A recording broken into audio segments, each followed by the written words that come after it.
hello to those of you joining. In the interest of time, we're going to go ahead and get started. Welcome to the Picking a Lane session. We will be hearing from our speakers in just a few minutes. But before we do, my name is Erin Maroney. I'm on the station services team at PBS National, and I'm here to help manage the session today. So before I hand it over to our speakers, I have just a few logistics for our session. As you can see, we are all in Zoom, and you should have the option to turn your video on if you would like. We do ask that you all remain muted throughout the duration of the presentation. And we also encourage that you use the chat function, which I see some of you have already found, to engage throughout the session. And when we get to the Q&A portion, we will ask you to share your questions in the chat, and we will read out the questions from there. And we have a really special treat for you all today. Our presenters at NorCal Public Media are actually presenting live from their studio, which is very exciting. So please make sure to select speaker view so that you can see their video properly. And that also means that when we do get to the Q&A portion, there will be a very slight latency to the video. So just keep that in mind and expect that there might be a brief pause in between asking and answering the questions. I do also want to inform you all that we are recording the session, and it will be made available on the event platform later today for viewing after the fact. And if at any point in time during the session anyone has any technical difficulties, please feel free to share those in the chat, and I will do my best to help out. I have just posted in the chat the phone number and the email for the help desk, which is available 9 a.m. to 9 p.m. ET each day of the meeting. So feel free to take advantage of that if you have any issues. Otherwise, I'll do my best to help out. So with that, on to the fun stuff. We're ready to get the session started, and I am going to hand it over to Darren Lachelle, President and CEO of NorCal Public Media, to get us started. Thank you so much, Erin. It's great to be here. Again, this is called Picking a Lane, Consolidating Content Creation and Programming Around a Theme. So we put this presentation together because we wanted to share some of our experiences here at NorCal Public Media and what has worked for us. Now, it may not work for you, but it's an interesting idea you may want to consider. Basically, we're going to explore how putting your efforts into following primarily one path of storytelling in a single genre can have really great benefits for your organization and for your community. And at least that's what we have found it to be so. And so here at NorCal, we put a lot of focus on environmental storytelling. So we tell environmental stories in many different ways. First of all, through our local productions that we do, and we'll go through many of those today and give you some examples of what we're doing. Also in how we choose what nationally distributed programs that we want to put on our air, with the environmentally focused ones, being first choice for us.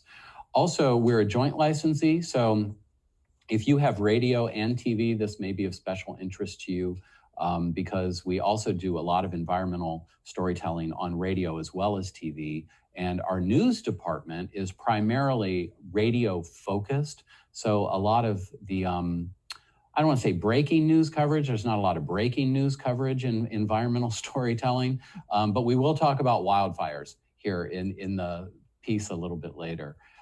So it's really a holistic way from a programming and production standpoint of looking at how to present yourself to the community.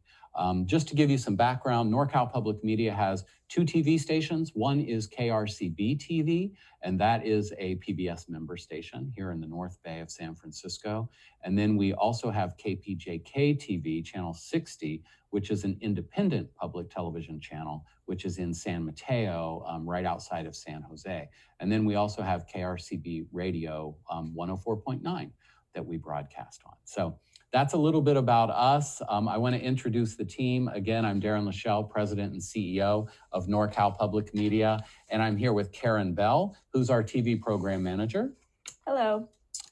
and also with Paul Swenson. Paul is the executive producer for video content and national program distribution here at the station.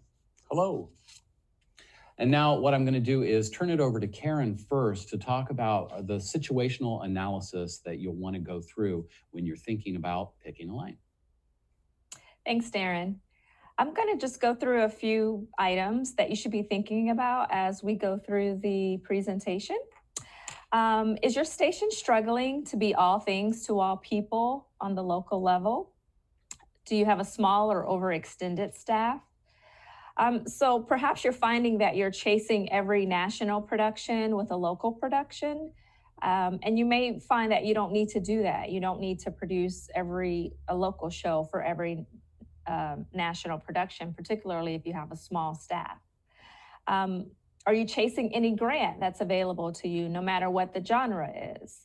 You know, if you have a smaller staff, that's a really quick way to get overextended. What is the national schedule providing that you don't have already to duplicate on the local level? So again, you want to look at what the national schedule is providing, not just PBS, but some of the other national distributors, and see what they're providing. For example, they may be producing a lot of history programming, and so you might find that you don't have to produce a local show on history necessarily to pair with the national schedule, because it's already being done on the national level. And then what are your goals, content goals for community service? Is perhaps one of your organizational goals to be the historian of your region? Then that may be where you pick your lane, where you have the resources in your region to be the historian and you stay in that lane. And then finally, how do you evaluate the effectiveness of your efforts? So you definitely want to develop your evaluation plan to examine your past and present local efforts in various genres. You know, go back and see all of the programs that you've produced locally in different genres, and then you want to rank them to see how well they did. Once you rank them, you can really get a good picture to determine how well each genre is doing. And that's a good way to determine maybe what your lane should be in. So those are just some questions that you should keep in mind as we go through the presentation. And now I'll turn it over to Paul, and he will tell you more about the production end. Hello. So, thank you, Karen. So the point here is we think perhaps it is important for some of you to pick a lane. As we've mentioned, our lane is environmental reporting. And because it is, that is the station's dominant theme. It overrides almost everything else. In fact, it's interesting because we have found that our dominant theme, environmental reporting, it goes into so many different storylines, from climate change to wildfire prevention, something we're focusing on right now at the station. This is where we have decided, with the exception of today, to focus our team, our talents, and our resources. I do want to mention today I have Isabel Fisher directing this program from the control room, William Meese doing video, and Anthony Garcia doing sound. Thank you, everyone in the control room, for coming in for the first time during COVID. We are practicing all the safety precautions and are excited about being able to perhaps do more live events like this in line with our theme. Around 15 years ago, we dedicated ourselves here at NorCal Public Media to environmental reporting. So now we're going to lead you through our thought process, how it's affected our organization, both internally and externally in our community. Darren? Yeah, so there are two things to look at here. When you're trying to decide what might work for you if you do want to go in this direction, is to look internally and then also externally at your audience. So let's start out by thinking about the station considerations that you'll need to keep in mind.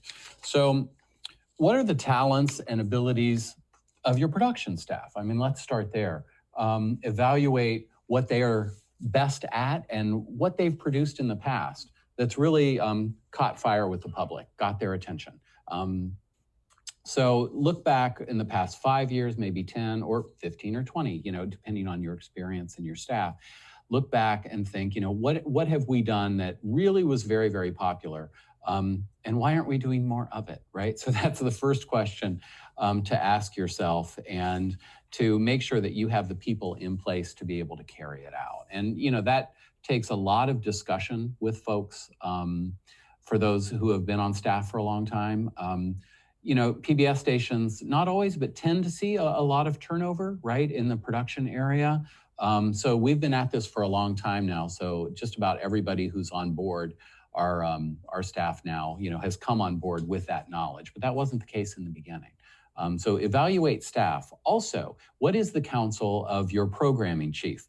Because whoever is in charge of programming at your station, in conjunction with membership, they know more than anybody else about what the audience responds to and what genres are found to be important and popular by your viewing audience. And that's whether you have a director of programming or a content person or a scheduling person or a service that you use. You'll want to have that discussion very frank with your programming person, because they're going to really help you chart the course that you're going to be taking.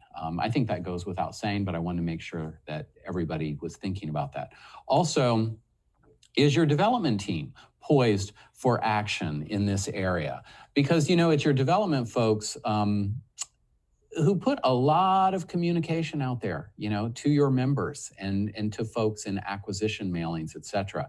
So there's mailings, there's emails, there's email blasts, there are thank you gift choices. There are all kinds of things that your development team is in charge of. And if they don't understand the path that you've taken, or they haven't been brought on board that path or been a part of those discussions, there can be a lot of confusion, and you'll find yourself working in two parallel worlds, where on the air, programming and production, you're talking about the genre or the thing that you've chosen, or for us, environmental storytelling. And the development department is maybe completely on a different track there, a general track, or talking just about national productions all the time. Now, we're lucky. We've been able to bring everybody along, and everybody is on board with this and they understand. But it takes some time to make that happen. So make sure you're thinking about development as well, and that they have a voice at the table. Because the same as programming, your development people, they talk to your members all the time. They know what your members respond to. They know what's important to them, and they can give you great counsel and advice as you're moving in this direction. So in a broader way, also build complete organizational consensus around this. It's not just a production and programming effort. This really has to be a holistic effort throughout the org. Obviously, staff, everybody in any administrative function, anybody for us in radio, marketing, graphic design, everybody should be brought together to understand where you're going as an organization. We have staff meetings every other week, and we've done that for years and years. I'm sure you have very similar setup. And in those meetings, we show clips and we talk about things that we're doing, because as much as we all want to believe that every staff member is watching or listening 24 hours a day, they're not. That's just life. People have lives to live. So they may have missed that local production, or they didn't see that new digital short that you put on your website. So making sure to share those things with your staff in any way that you can brings those things into people's heads and into their hearts as well. Also, your board of directors, if you're in an upper management position, making sure the board is not just informed about the direction that you're taking, but also are a big part of that. If you're a community licensee like us, your board of directors is extremely important in helping to chart the course that you're on in so many different ways. And they're a big connection to the community, especially the business community and the funding community. And so they should also have a part of that. And we did a series of retreats that we did with the board and with the staff, where we talked about a bunch of issues, but also about programming and production that helped us pick a lane, as we're calling it. Also, I want to throw in volunteers. Your volunteers are a mouthpiece to your community. They're out there talking to people about you all the time. Believe me, if they come in and stuff envelopes, or they help you with productions, or they do whatever, they're talking about that in the community, and they're talking about who you are. So your legacy in the community is in great part due to what your volunteers say. So you want to make sure that they understand where you are and what your message is, so that you're all speaking with one voice as well. And then finally, what do you want to be known for in your community? This is a big thing. What is your legacy going to be in your community? Here at NorCal, I mean, we're in the San Francisco Bay television market, which is huge. It's saturated with every single network affiliate, tons of independents, and multiple public TV stations in the region. We found that trying to be all things to all people all the time just doesn't serve us or our audience in this very crowded marketplace. So choosing one thing for us, environmental reporting, has made a big difference in how people view us and our relationship with them. And it breaks through the clutter, breaks through the noise. Now let's talk about community. We've talked about staff. Let's talk about community indicators as well. Is there an unfulfilled need in the community that you feel you can serve? And this touches back to what I was just saying about a very saturated marketplace. If you're like us, you have a lot of commercial television stations in your market. Even if you only have 2 or 3, they're probably doing local news all the time, right? They own that. They've got that lane filled. You're not even going to be able to get in there no matter how much you put your blinker on and you wait. You're not going to get in there. So here it's even worse. I mean, some stations seem to be on 24 hours a day with local news. So that's a place that we just could not compete. We have a major San Francisco station to our south that does lots of great storytelling in all kinds of ways, but including politics and news. They've been at this for decades and decades, and they're a real player in that arena, along with the commercial station. So that's not some place that we wanted to be. Another station to our northeast that serves the capital, they do a lot of historical storytelling, great historical documentaries, quirky neighborhood pieces. That, again, is not an area that we wanted to get into. So we needed to find our own lane, and here's how we did it. So look at if there's a perceived desire or a positive outlook on a certain genre within your community. Is there something that people are already interested in your community? Here in the San Francisco Bay Area, there are more environmental nonprofits than anywhere else in the United States. So it may be a good place to start, like we did, in looking at the nonprofits, calling up a whole roster of the nonprofits in your area, because they're serving a need. They're all funded, they all have members, and they're all, well, maybe they're not all flourishing, but they're all surviving. And so that was a big indicator to us of what was important to this community. Also, any polling that you can find. We're lucky that the San Francisco Chronicle and other entities here are constantly polling people in the Bay Area about what's important to them.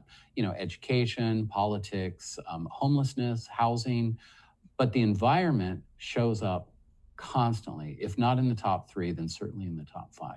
So we knew that this is something that was important to folks who were either watching us currently or who would be watching us because of the decision that we made to follow this path.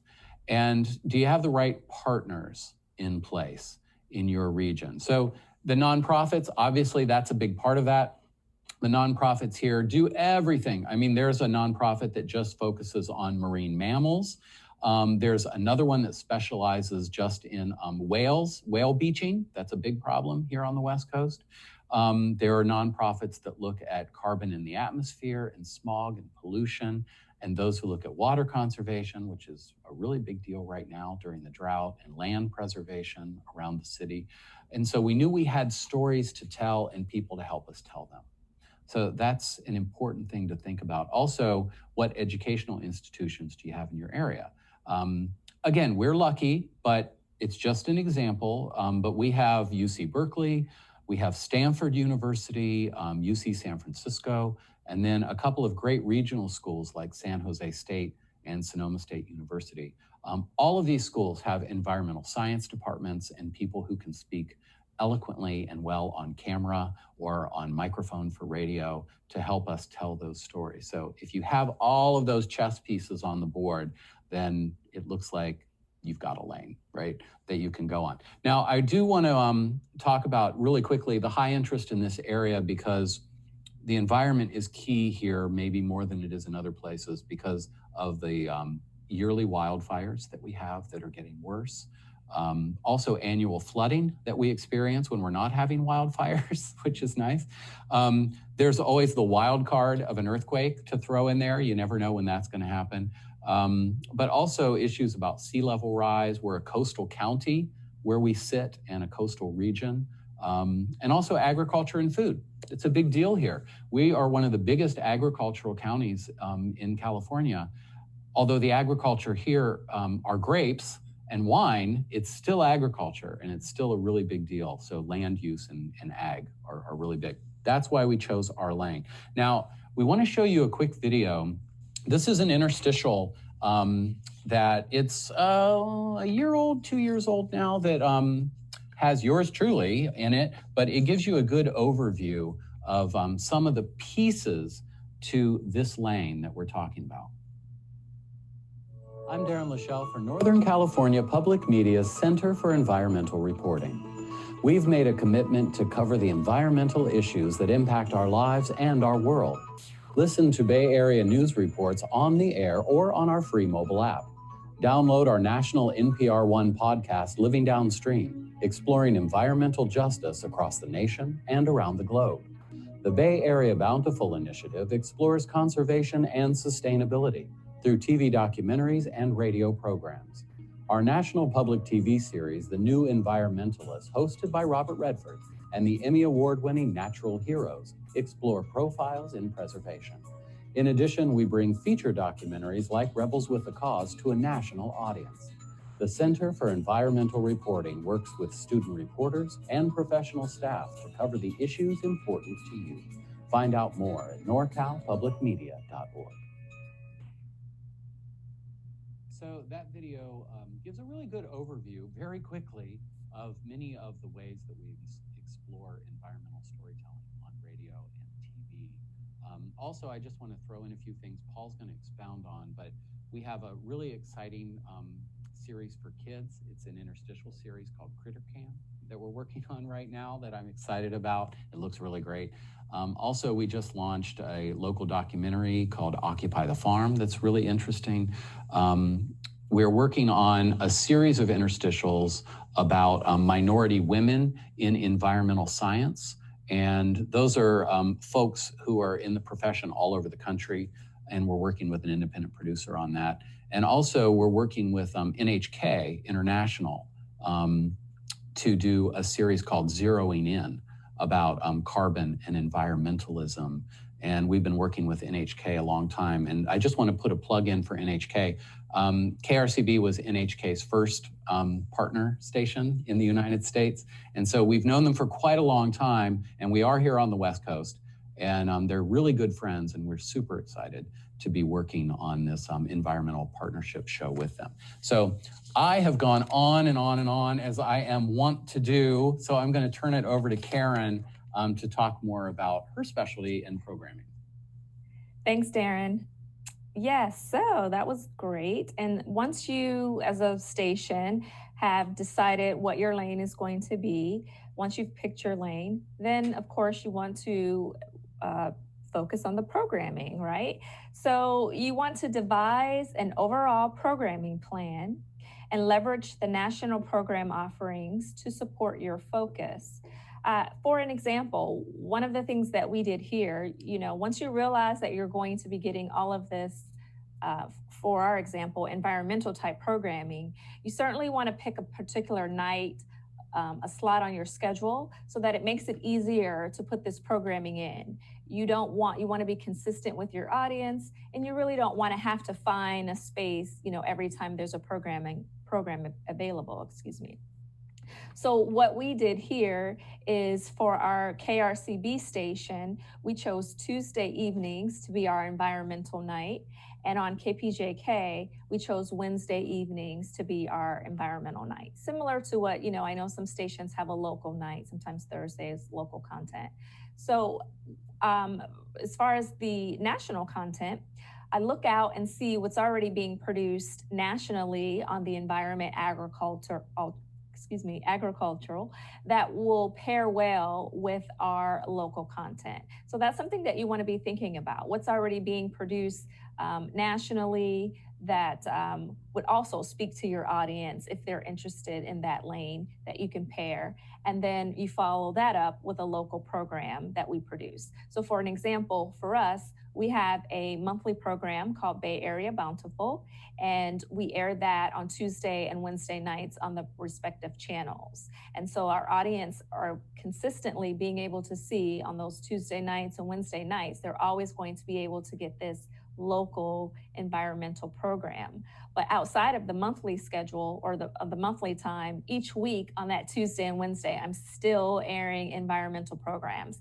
Sometimes I'm not able to air a local program, but it's still something about the environment. Sometimes it's local to California, maybe not necessarily local to our county. And our audience still loves, seeing those kinds of things.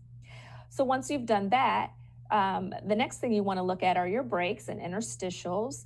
They are key to branding and bringing audience awareness. So one of the things that we did, we started this in 2015, and we launched with 300 branded interstitials on air for BAB, Bay Area Bountiful, to get our name out there to the community. So that's very important, particularly for us, because we launched with our local Bay Area Bountiful program on a monthly basis. But in a way to keep our brand and image out there, we branded those interstitials Bay Area Bountiful. So each break, our viewers and are able to see this branded image, and we're able to keep that out there. So some of the interstitials, again, came from our Bay Area Bountiful program. Some of the interstitials, we did a Google search, we did a YouTube search, and we were able to find some independent producers that were already producing content about the environment. We were able to acquire those as well. So that's something you definitely want to look at, again, to keep that branding, to keep that initiative out there. So before we started this initiative in 2015, some of our viewers and our audience would say, oh, you're the other PBS station. But after 2015, we are now hearing, oh yeah, you're the station that does the environment, agriculture, food, farming. So that we are learning and have learned that what we're doing is being effective. It works, it's being effective. And that's partnering with our Bay Area Bound programming as well as the interstitial material. That's a very important piece as well. As I've explained, we've really established ourselves as a brand in that area with that. Again, you want to be consistent with your program schedule, both local and national, and program pairing for maximum effect. So I've already spoken to that. It's very, very important that you stick to that genre night, right? So for example, on KRCB, we do Tuesdays, and KPJK, we do Wednesday nights of environmental programming. It's very important that you stick to that, and each week you always offer some type of environmental programming, because that's a very good way for the audience to get used to this type of programming, and that they know it's always going to be consistent with this genre type of programming on that night. And then finally, of course, always look for your out-of-house indie productions by creatives in your region. So we're in a very good situation where we happen to have a lot of independent producers that are already creating great content. Since, as Darren mentioned earlier, environmental causes are already an important part of our region, these producers are already sometimes producing this content. So we're able to acquire the content and keep it local, even though it's not something that we've locally done. So you want to look out and see, what are some content genres that are already being produced that you can just acquire for your channel. And some of them, a good part of them actually, because these programs are being produced independently, lots of times the independent producers are really just wanting to get distribution on. And so we've been able to just, do a handshake deal and offer them some time on our airwaves without having to come up with any financial dollars. And so that's really great. We love that. So, don't downplay those efforts. Sometimes independent producers are willing to work with you. We've asked them to tweak things or fix things, and they're very happy to do that. So you certainly want to look at that end. Now, I would like to show you a very short clip of an example of some of our interstitial material. So take a look.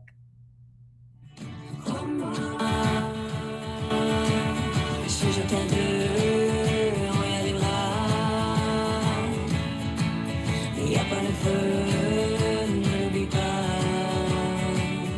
ultimately the microbes in the soil are doing better because of that biodiversity and creating an environment for all beings to thrive. Streams are a reflection of the watershed or the landscapes. A significant development for our region would be the electrification of Caltrain. This has been many long years in coming. Citizen science is how we collect data about the natural world so that we can have better policies around how to protect it. Thousands of years later, we're still using these processes. Down the tube, well over 150 feet, you can see crystal clear water that's naturally produced at collector 6.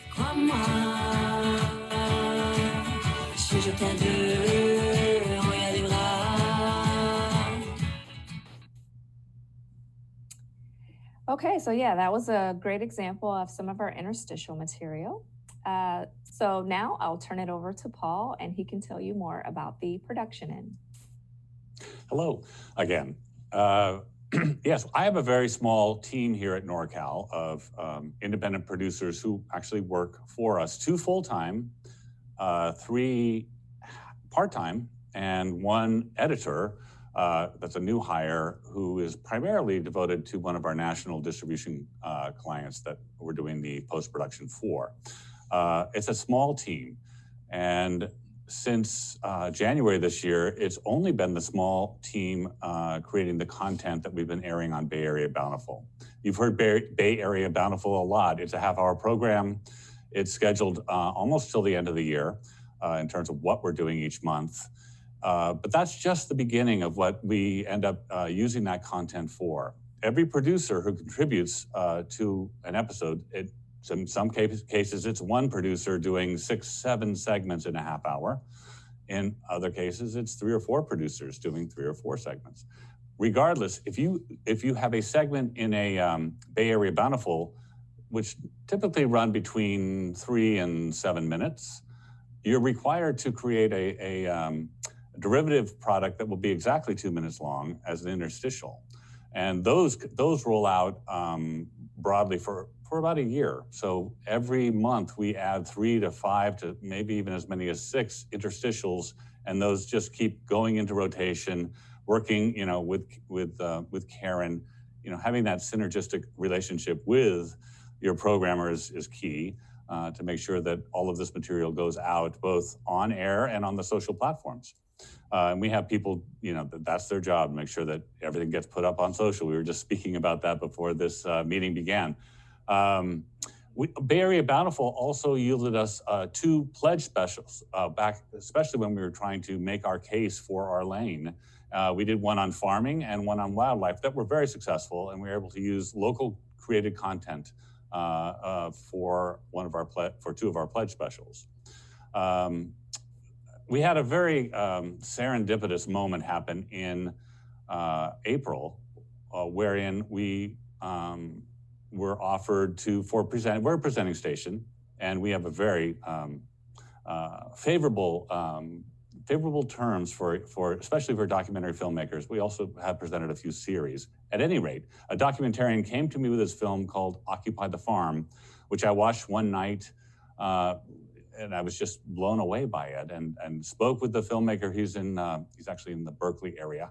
It's a film about a group, 200 students that took over a land tract that was destined to be developed. And they made quite a stink, occupied the farm. They were there for about 20 days. They grew vegetables. They had thousands of starts that they had received from, it was kind of a secret conspiracy. Even people marching on the farm weren't sure what was going to happen when they got there.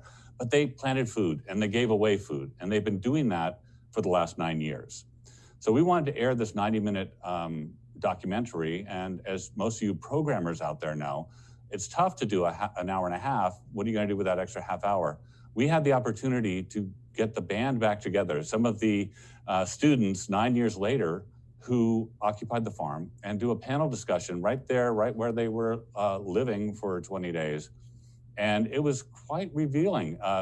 It turns out in the film, you will learn, if you see Occupy the Farm, that they were eventually granted a 10-year lease on that land. Nothing would happen. Well, we came back in year 9 and were able to tell the story that's quite pressing right now, that something may change, and we need to be active to save this land plot and to help all these communities surrounding the area who are food insecure, and to give them great resources, in many cases for free or pay as you can.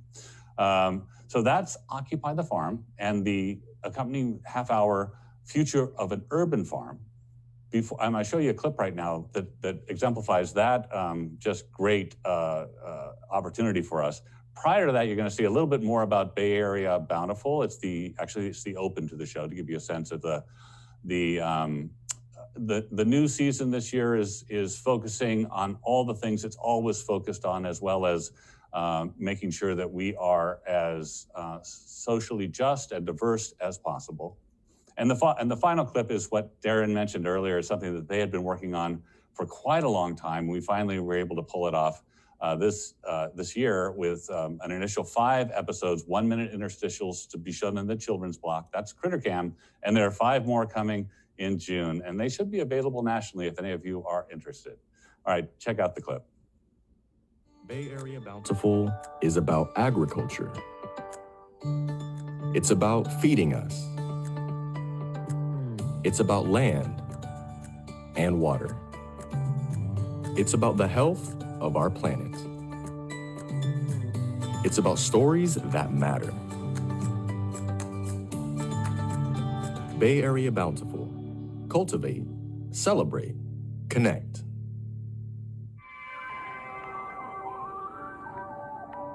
It's inherently hopeful to plant a seed because you hope that it grows.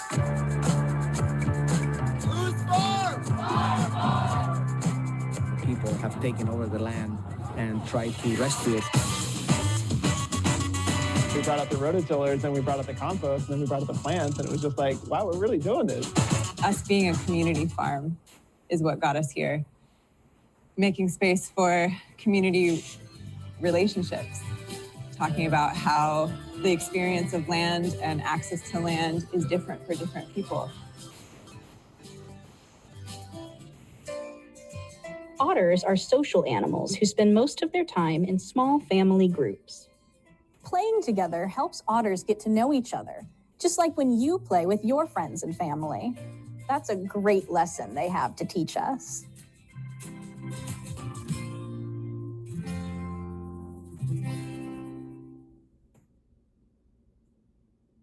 So that's just a sampling of some of the clips we've done recently, and now I'm going to turn it back over to Darren. Thank you very much, Paul. I love seeing those clips, and I love CritterCam. You know, on the CritterCam project, for years now, we've been collecting a lot of the wildlife footage that's taken by those, wildlife cameras that they set up in the parks, state, national, local parks. And so we've created lots of partners as well who've been donating all of this great footage to us of these animals, and then we use that in the piece. The otters, that was shot by one of our producers who used to be an independent contractor that we would use on environmental projects and is now an employee of the organization. And I see is on this session today as well. So, hey, Rick, how are you doing? Finally, and you can tell this is the president and CEO jumping back in again. We want to talk about development plans, right? So it's just so important to make sure that whatever you do, that you use your lane as a powerful fundraising tool and a great way to tell a story about your organization. So working with your development team, make sure to leverage your genre and what you're doing for fundraising mailers and brochures, event signage. I throw in event signage, which sounds kind of weird to throw in there, but it's a cue to me to talk about the importance of those partnerships in the community. So when we know that there's an event going on at one of the local universities or one of the other nonprofits in the area that focuses on the environment, when they're having a big event somewhere, we want to make sure that we're there, that we have a booth or a table, or if one of us can push our way onto the stage to talk about how we partner. It's a great place for us to be. And so, when it comes to events, once you've picked a lane, you're going to find that it's easier to focus on what kind of events you want the station to be involved in. Also, major donors. So major donors It's always good to have your talking points ready with them and to have great show and tell materials. And we found that environmental storytelling really helps us talk to folks. We have a good story to tell, and we can sort of pare down. It's hard to talk about everything all the time. And this has helped us focus our message and talk to donors. As Paul said earlier, there's many different aspects to whatever you choose, but especially with environmentalism. And you can usually find something to talk about no matter what somebody's interest is. For instance, if you were to choose history and history documentary storytelling, within that genre, there's so many ways to talk to people about things because everything has a history and everything has an angle. Also, grant seeking. Within your lane. Again, this gives you great focus and really helps open new possibilities and create some lasting relationships. So once you're successful on getting a couple of grants to tell stories within your genre, you'll find that you make relationships, you find out about other grants that are happening to the folks you're interviewing at universities or nonprofits, et cetera. You start to really immerse yourself within that lane of storytelling, and you hear more and you get to know more, and also you have another story to tell. Like, we've done these 3 or 4 grants in the past and we were very successful with them, and here are our evaluation measures, which will help you move forward with other grants in the future. And then finally, underwriting packages. Take advantage of what you're doing to create really great underwriting packages. We have our monthly show, we have our weekly radio environmental calendar that we do every Friday that talks about what the parks are doing, what people in agriculture are doing, what other nonprofits are offering to the public. So you can take that, you can take your TV show. We have a really robust area of our website. If you check that out under environment, you'll see that we list all the different things we're doing: podcasts, radio shows, TV shows, interstitials, things like Critter Camp. You can package all of that together to make a very attractive underwriting package for somebody who has an affinity with what you're doing in your lane. So we've talked a lot, especially me, and we want to cut it off here for questions, because it's really your questions that I think are going to be most helpful to sort of frame this. And we can use our experience. We may not know the answers, but we're going to try our best. So with that, I want to throw our contact info up there. You can get a hold of any of the 3 of us at any time, and we'll help you with any questions that you have. But in the meantime, we are here to answer questions.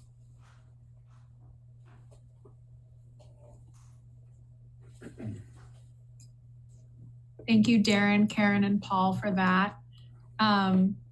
So yeah, everyone, please feel free to share your questions and comments and responses in the chat. We have some time to talk about them. I did see a question from Tracy asking if the slides would be available after the presentation, and everything is being recorded. So yes, you will see the slides, all of the video examples that will be up on the attendee hub later today for you to go back and to reference. So we also had a lot of great responses from the interstitial content that you all shared, and a couple people were wondering if those would be available digitally for them to screen, because they sounded awesome. That's a direct quote. Great. I will take that one on first. We post most of the material that we produce on our YouTube channel, which is NorCal Public Media. So you can check out there, look under Environment or Bay Area Bountiful. And we've been at this for so many years now. It's a pretty deep archive. We should probably split that up into different things. But a lot of the stuff is in there that we've done. A lot of the independent producer stuff that we've gotten is also in there. But because of your question, it kind of makes us think, oh, are we keeping up with what we need to do? So, our website under environment as well. Check all of that out. You should be able to find a lot of those interstitials there, probably more than you want to see. but we'll make sure that everything's posted up there. Great. We had a question come in from Sean asking about if you produce content outside of your lane. So we'd love to hear more about how you would approach something like that. Well, that's great, Sean. Of course we do. From time to time we have to. We do some local productions around a regional symphony that's quite good, Santa Rosa Symphony. We've been just starting that the last 3 months. What else are we covering? Well, one thing definitely that we were talking about off screen was election coverage, right? So whenever it's a major election, you know, we have candidates come in here and we do a lot of election coverage as well. We are also working with I come from food television, so there's a residual group of talented public television chefs who have been reaching out a little bit, and we're talking about ways to do that, but also to do it within our lane. So yes, there are a couple food shows. Well, we're actually editing a travel show right now. It's a series that won an award at NEDA last year. It's called Fly Brother, with Ernest White II. And so we're involved in that program. And I guess that would be slightly outside of our lane. Yeah, so yes, of course, we are talking about, you know, the viticulture region we live in, that is ag. It also can bring a lot of people from our station down in San Mateo or interested in visiting the wine country. We would probably take a bit of an environmental approach to it, but it would, you know, most likely we would start with a BAB that focuses on women in wine just after harvest this year. So that's a little bit outside of our normal track, and still it relates.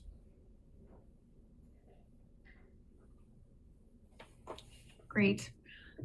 We had a question asking about how small the video production team was, and also about your planning process, specifically how far out from flight you start that planning.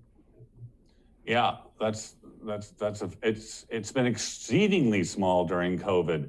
I actually came on to NorCal in December, and I had been a full-time producer of national content, primarily food. So I have brought all of the resources that I am able to bear on the lack of readily available folks to go out and shoot. However, that's changing now. It's changing right now. We're starting to bring people back to work as early as a week, this coming Monday, fully vaccinated, still masked, but my team will be back, and it is a small team. I have, well, I'm producing myself for now, as long as Darren will allow it. I have 2 full-time producers who are very, very talented. And then I've got a couple part-time producers who also come up with some really amazing talent. We have not, because of the COVID, leaned on what has been a real resource for the department, and that is independent producers willing to primarily donate their projects to the station. That may have to come into play as we move farther into this current 2021 and into 2022. We have a lot of ideas. In fact, one of the projects that's sort of on a back burner right now is that we reached out to 2 universities, one very local, Sonoma State University and San Jose State University, their journalism departments, to create a primarily student-run news program for television. Still, because of the COVID restrictions, I believe at least one of those universities will be virtual in the fall. So until everyone's back, we can expand, but we hope to do much, much more. But again, we're going to lean on the comms communications departments and journalism departments of 2 universities that are within our bubble. So that would be a way to maximize content without having to come up with more dollars for more producers, which we of course we want as many as we can afford. Yeah. Also, I want to throw in there, if you are able to go on our website or our YouTube page and look at the last year of Bay Area Bountiful episodes that are posted there, you're going to see a lot of creative storytelling through Zoom and video conferencing that honestly, when we first went into COVID, I wasn't sure could be done well or effectively, but it really is. There's a lot of conversations on environmental issues done between our producers and the subjects. We've even had the subjects shoot video for us on their phones and share it with us. And so they've become sort of our eyes and ears out in the field. I mean, a lot of things have gone on to make sure that this series stays on the air and remains relevant. And it still looks really good and sounds really good. And our producers, because of that nature of storytelling, have had to sort of make themselves part of the story. And I know not everybody's comfortable with that, but it worked really well, you know, where they say, you know, I spoke to so-and-so and I did this and he told me this. And then you hear them asking the questions. It was a really good direction to go in during COVID, because we're so used to having those conversations that I think people understood it. Now, how those shows are going to play out in years and years of repeats, I don't know. Maybe they'll bring back bad memories for people, but they worked out really well. Yeah. It is interesting. One of my favorite segments was at Monterey Bay, was at Monterey Bay Aquarium, where one of our producers was in his cozy living room talking to his computer, and he was being seen by a diver in a tank with, you know, the kind of mask where he could talk. He had a camera, and they were talking to each other in an empty aquarium with an iPad facing him and him facing an iPad. It was kind of magical. Yeah, and in fact, the producer asked him for a shot. It was live, and it was shown live, where he tilted up to see the kelp, forest above him. It was quite lovely and very inspiring. Great job. Apologies, there was a siren going off. We have a lot of great questions coming in, and we may not have time to get to all of them, but we can definitely follow up to get folks' answers if we don't get the chance to cover them. But since we're talking about experimenting with content a little bit more, we had a question from Rachel who asked about how you all approach producing content for different generations, or is your approach to different generations sometimes the same? Yeah, that's a tough one. Within a genre like environmental storytelling, I think so far, and Paul, you can follow up on this, but so far I think we've been following pretty much a general audience track. We haven't split off into, trying to speak directly to any certain generation or folks. But one thing we really want to delve into more is digital storytelling, short digital storytelling in the tradition, I guess, now of PBS studios, right? They're doing so many cool, great things online. So I think our interstitials could reflect that. So that's sort of wishful thinking on our part, but I'm not sure if, Paul, if you think that we have addressed that in any way so far that I'm not thinking about. Well, I will say that the person directing this program today is a wonderful young person who contributed to the episode I was speaking of. The episode was entitled Science to the Rescue. It came after that January 6th event, and sort of the some of the news media discounting science.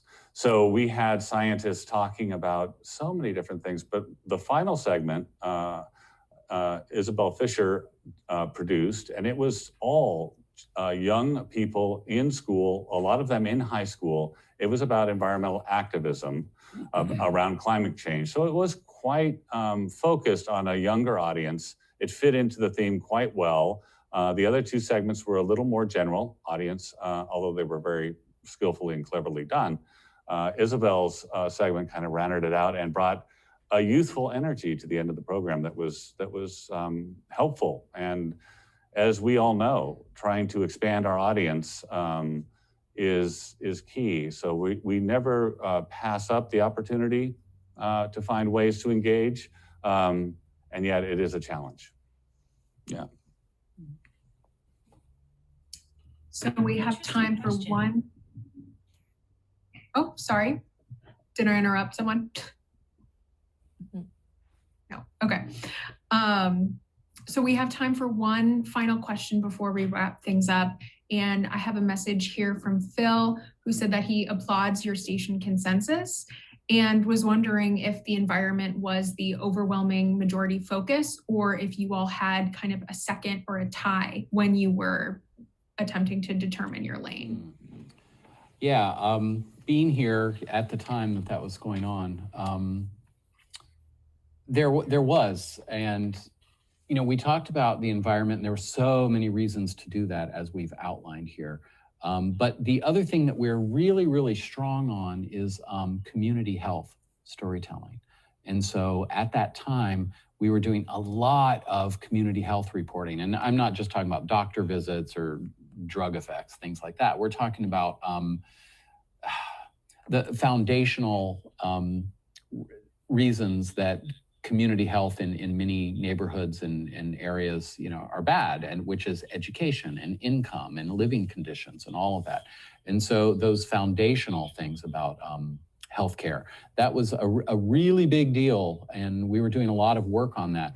And so we still continue to this day to keep that, what we call health connections, KRCB Health Connections, going in some form as an interstitial series, but we no longer do all of the long documentary work and all of the community outreach work that we were doing on that, so that we could focus on the environment. But that's a good question, Phil, because it was a close runner-up. It had more to do with, because we had been doing it a long time, we had a lot of experience at it, and we knew what we were doing. So it was more of an internal thing than an external thing, because we didn't see as much community interest or community support behind that. It's just that we knew how to do it really well. So that could be a cautionary tale for everybody there. All right, so that is about our time today. So I just want to give a really big thank you to our speakers, the NorCal Public Media team, and all of your producers that have helped bring this session to us live. We really appreciate it. And I also want to thank all of the attendees here today for all of your really wonderful questions and thoughts. And we have a lot of thank yous going on in the chat, so that's really great to see. Before we close out, I do have just a few things to cover, and we do have a session feedback form for you all to complete. I'll share that in the chat momentarily, but this will only take a few minutes, and we really greatly appreciate all of your feedback. So I'll share the survey in the chat. You can access it through that link. Take a moment to fill it out right now or even later today. And when you do go into the survey, make sure you select in the drop-down menu, select the Picking a Lane session so that we know what session you are giving feedback for. So I will go ahead and share that in the chat for everyone now. And then if you had questions that we didn't quite get to, we are keeping track of them and we can follow up. And with that, just thank you for attending, and thank you again to our speakers. And we hope that you all enjoyed the session today and that you have a great rest of the annual meeting breakout week. So thank you so much, everyone. Thanks, Erin. Thanks, Erin. Thank you.